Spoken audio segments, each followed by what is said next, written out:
local government units. Kumbaga, ang may talagang general supervision po kasi is ang ating Office of the President. So, nag-a-assist lang po.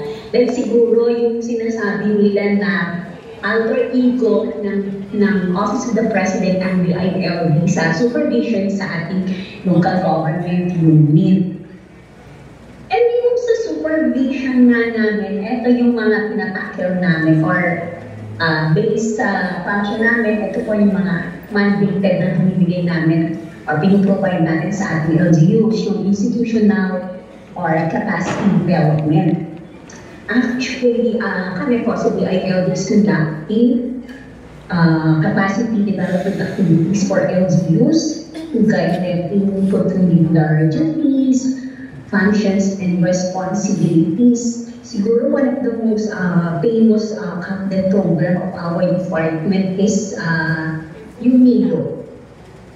Ito yung newly elected officials program na kung saan every 3 years, di ba may election tayo, and then yung mga newly elected po is parang nagkakaroon sila ng orientation. Pero yung activities na yun, or yung new program po, ang nag-leading po dito is yung LGA. Sila yung training arm po na DILG. So, during this training po, LGUs, lahat ng mga policies ng national government.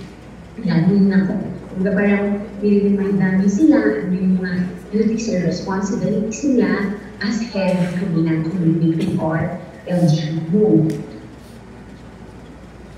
And then sa performance oversight naman, kumbaga performance as I mentioned earlier, meron kami yung SGLG. So, bali through this program, ito kinakandel naman po ng turo sa aming office. So, bali ito yung assessment po kung nakaka-comply ang LGU sa implementation ng national laws sa kanilang mga respective LGUs.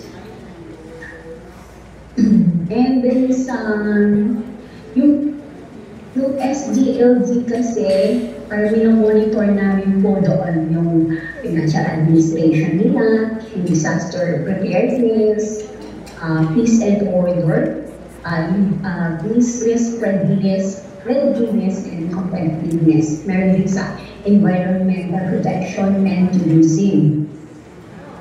And kasama din po yung sa social development.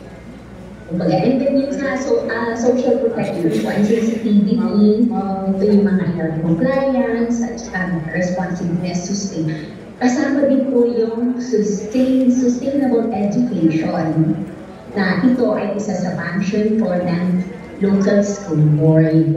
So, kasama po yan.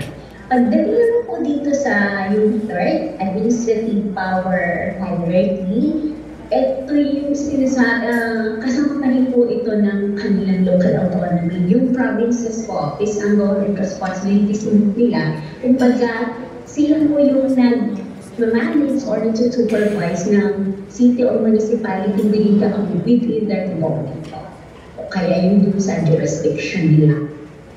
Pagka may supervisory function or powers po ang ating governor sa city at saka municipal mayors na nasasakupan din. Same din po doon sa mga municipal or city mayor, so may supervisory functions din po sila sa barangay within their jurisdiction. So,